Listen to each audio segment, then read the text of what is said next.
warahmatullahi wabarakatuh. Selamat pagi adik-adik semuanya. Selamat pagi anak kelas 2 yang soleh dan soleha, yang baik hati, yang penyayang kepada adiknya, yang sayang kepada orang tua, yang rajin mengaji, rajin belajar. Amin. Nah, pagi ini bagaimana kabar kalian? Masihkah semangat untuk belajar? Tentunya masih semangat ya, selalu semangat untuk belajar. Adik-adik semuanya, hari ini materi kita adalah buku tematik 2D di halaman 37, pembelajaran 3. Di sini adik-adik akan belajar tentang lingkungan yang tidak bersih. Ciri-cirinya bagaimana? Kemudian adik-adik mengamati sebuah gambar. Apakah dan bagaimana keadaan yang kalian amati pada gambar tersebut? Itu ada pada pelajaran muatan bahasa Indonesia yang pertama. Yang kedua yaitu adalah muatan SPDP, menirukan gerak keseharian dalam tarian dengan hitungan dan iringan musik. Dan yang terakhir, mengelompokkan segi 5 dan segi 6 berdasarkan banyak sisi, sudut dan titik sudut. Kemarin matematika tentang bangun datar sudah sedikit ya adik-adik belajar dan menunjuk yang manakah sisi, sudut dan titik sudut, dan juga yang terakhir mengelompokkan data bangun datar sesuai dengan banyak sisi, sudut dan titik sudutnya. Dan sekarang kita mengulas kembali pelajaran kemarin supaya lebih paham. Coba dengarkan bacaan teks berikut ini. Hari ini Nina dan teman-teman melakukan piket kelas. Nina dan bersama teman-temannya atau piket kelas. Jadwal kelas. Bacalah percakapan Nina dan teman-teman berikut ini. Mari kita mulai piket hari ini teman-teman, kata Nina. Iya Nin, ruangan kelas kita kotor, banyak sampah berserakan, jawab Deli. Papan tulis masih kotor, aku yang akan membersihkannya, jawab Nina. Lantai juga kotor dan berdebu, aku dan Deli akan menyapu, jawab Tony. Aku akan mengelap meja. Ayo kita bersihkan kelas bersama sebelum bel masuk berbunyi, jawab Tony. Ya, kelas yang kotor tidak nyaman untuk belajar, jawab Nina. Benar, kelas yang kotor bisa menjadi sarang kuman. Deli membalas, menjaga kebersihan kelas adalah tanggung jawab kita bersama, jawab Tony. Nah, begitulah percakapan antara Nina, Deli, dan Tony. Mereka saling bekerja sama, mengerjakan tugas masing-masing dan mengingatkan kelas kotor itu tidak nyaman untuk belajar dan menjadi sarang kuman jika tidak dibersihkan. Nah, kita lanjutkan. Di bawah percakapan terdapat sebuah pertanyaan sebanyak 5 pertanyaan. Nah, adik-adik silahkan jawablah pertanyaan sesuai dengan isi percakapan di atas. Jawabannya terdapat pada isi percakapan. Dan yang di bawah ini coba adik-adik perhatikan, di dalam kotak terdapat sebuah kosakata.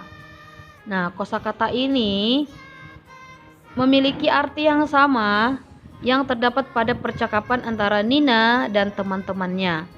Tuliskan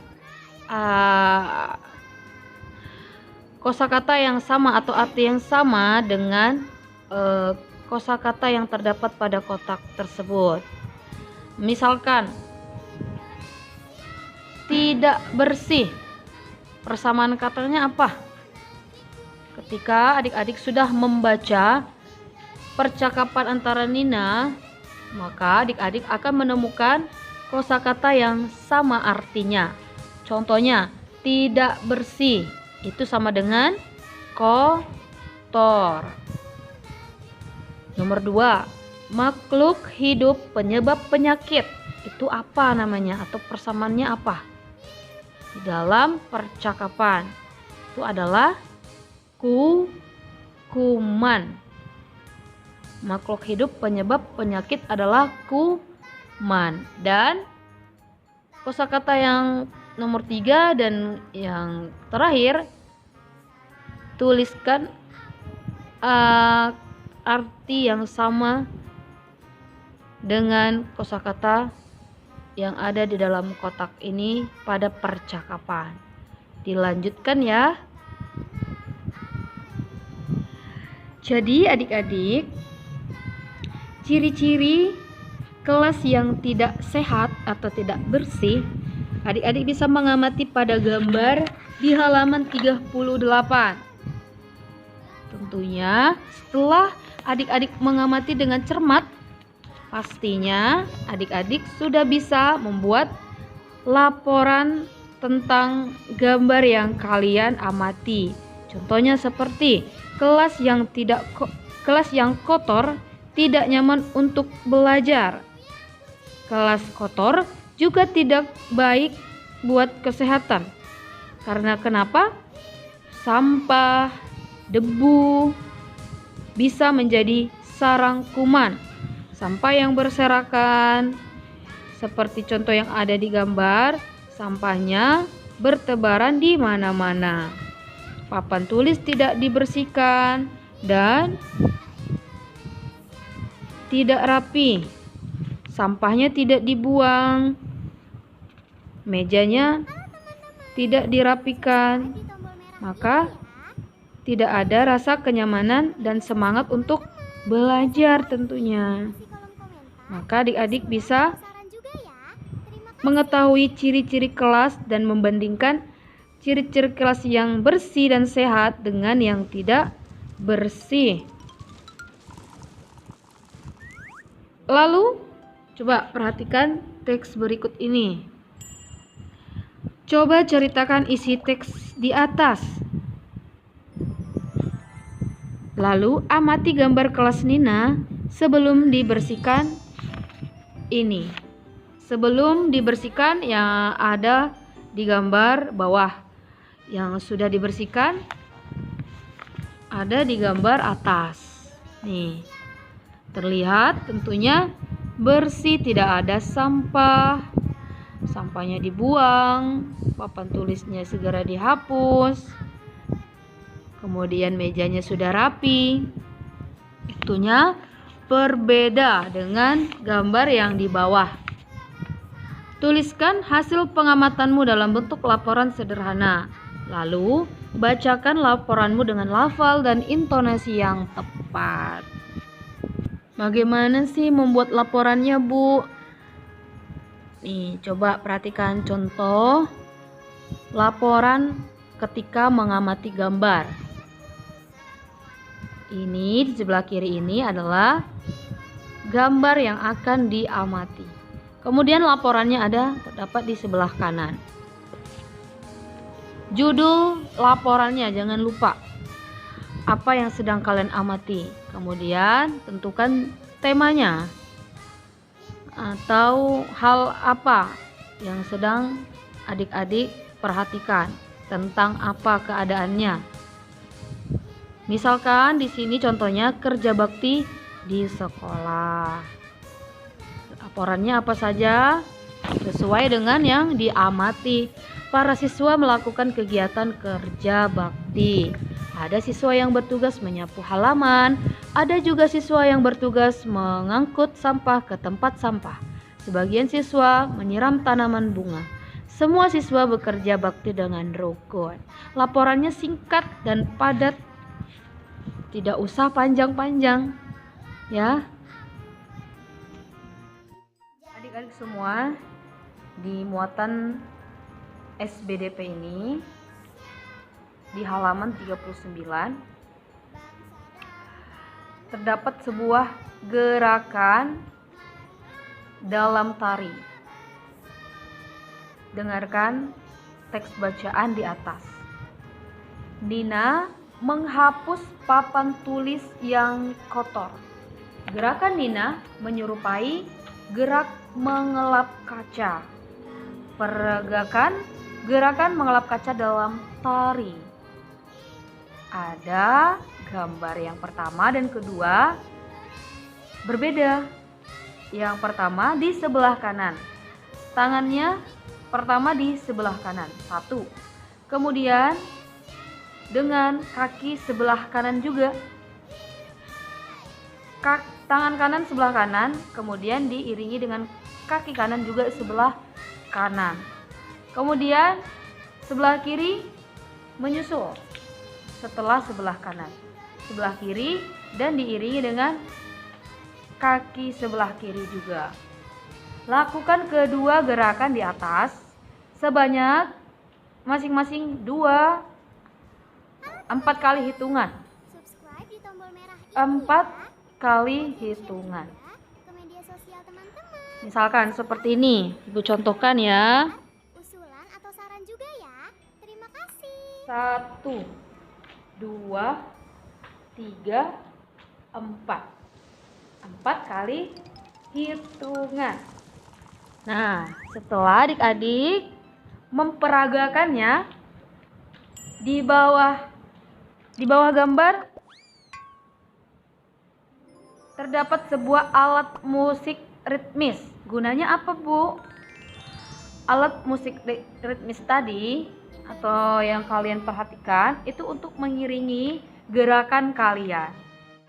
Gerakan ritmis itu adalah untuk mengatur tempo lagu atau nada atau irama sebagai pengiring dari gerakan adik-adik.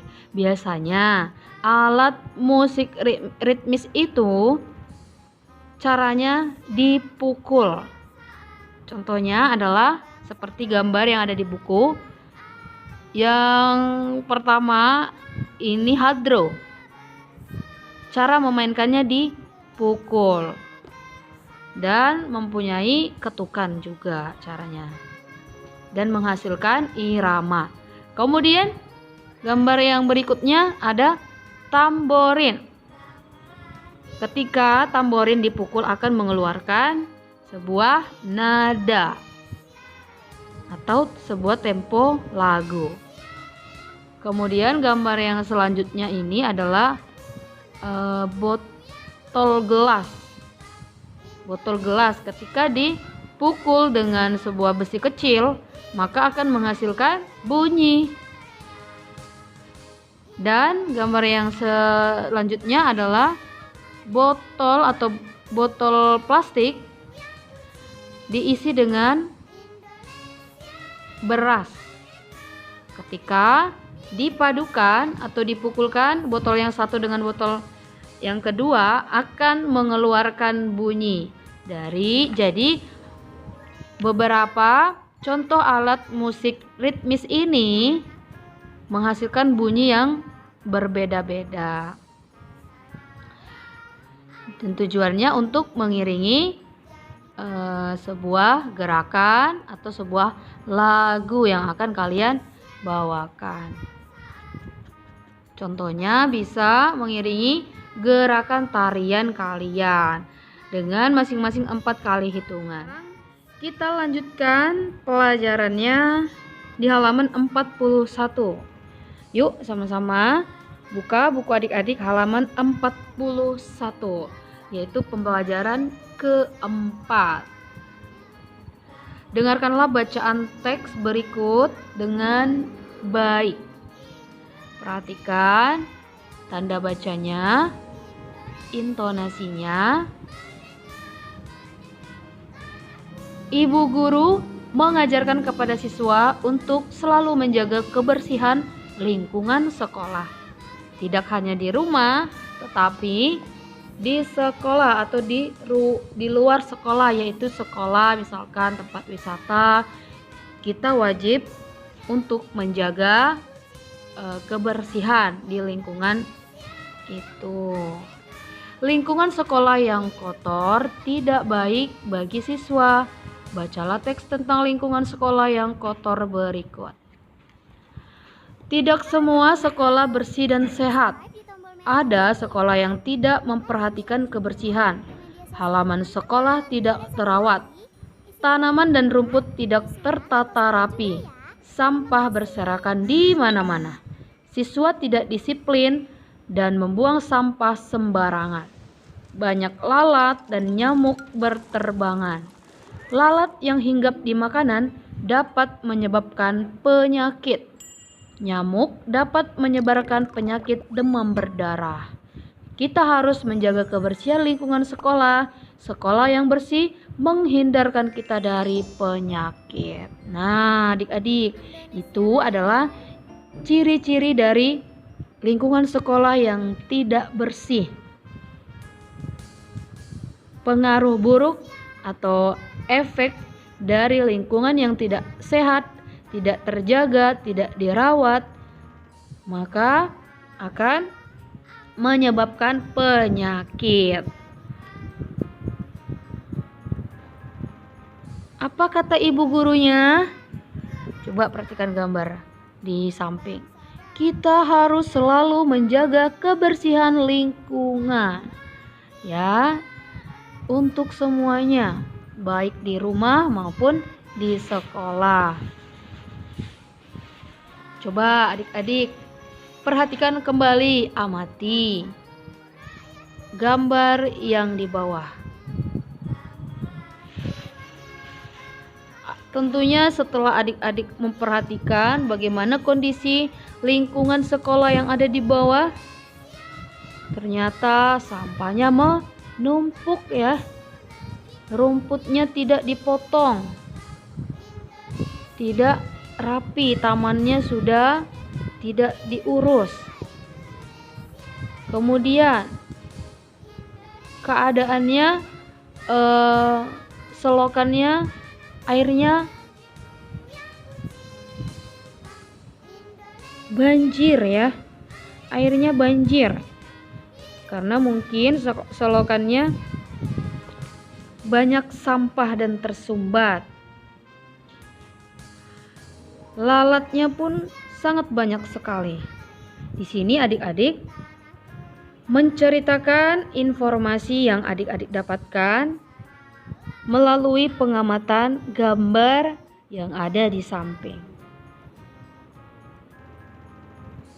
Ceritakan secara lisan. Di sini adik-adik membuat laporan seperti di halaman sebelumnya. Membuat sedikit laporan tentang gambar yang adik-adik amati, kemudian menceritakan kembali laporan kalian. Buat di dalam sebuah video, ceritakan dengan mengamati gambar di halaman 41. Oke, siap ya?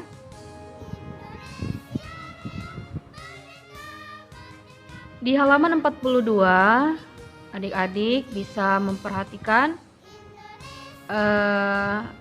macam-macam bentuk bangun datar yang sering kita temukan atau yang sering kita gunakan. Bisa ternyata bentuknya mirip atau menyerupai bentuk bangun datar. Contohnya yang pertama, bentuk rebana. Coba adik-adik lihat. Rebana itu menyerupai kepada bangun datar apa? Media sosial teman-teman. Bentuknya bulat, Isi kolom komentar. melingkar, Usulan atau saran juga ya. dan menyerupai lingkaran. Ya. Yang kedua, triangle, kentungan, kentungan segitiga, menyerupai bentuk bangun datar segitiga. Ini yang pertama, rebana yang sering kita gunakan, atau mungkin adik-adik pernah melihat alat musik rebana. Bentuknya mirip seperti menyerupai lingkaran pada bangun datar. Dan yang kedua ini adalah namanya triangle, yaitu kentungan. Biasanya ketika dipukulkan akan mengeluarkan bunyi yang terbuat dari besi. Bentuknya mirip dan menyerupai segitiga pada bangun datar. Bentuk bangun datar bermacam-macam. Bangun datar yang berbeda dapat disusun membentuk pola barisan. Perhatikan contoh pola barisan bangun datar berikut. Coba sebutkan nama bangun datar berikut. Segitiga, lingkaran. Segitiga, lingkaran. Polanya seperti itu ya. Segitiga, lingkaran. Segitiga, lingkaran. Segitiga, lingkaran. Kemudian yang kedua, polanya bagaimana? Segitiga, lingkaran, lingkaran, segitiga, lingkaran, lingkaran, segitiga. Kemudian ketika disusun kembali, bagaimana? Segitiga, lingkaran, lingkaran, segitiga, lingkaran, lingkaran. Mengikuti dengan pola baris yang pertama sampai selanjutnya, sampai ke kanan. Yang pertama juga seperti itu. Pola barisannya bagaimana? Segitiga, lingkaran, segitiga, lingkaran, segitiga, lingkaran. Setelah segitiga berarti lingkaran. Setelah lingkaran berarti segitiga. Segitiga, kemudian lingkaran. Gampang kan? Coba buatlah pola lain dari segitiga dan lingkaran. Pola yang lain, misalkan segitiga, segitiga, lingkaran, segitiga, segitiga, lingkaran, segitiga, segitiga, lingkaran. Contohnya seperti itu. Dan bisa lagi dengan menggunakan pola baris yang lain.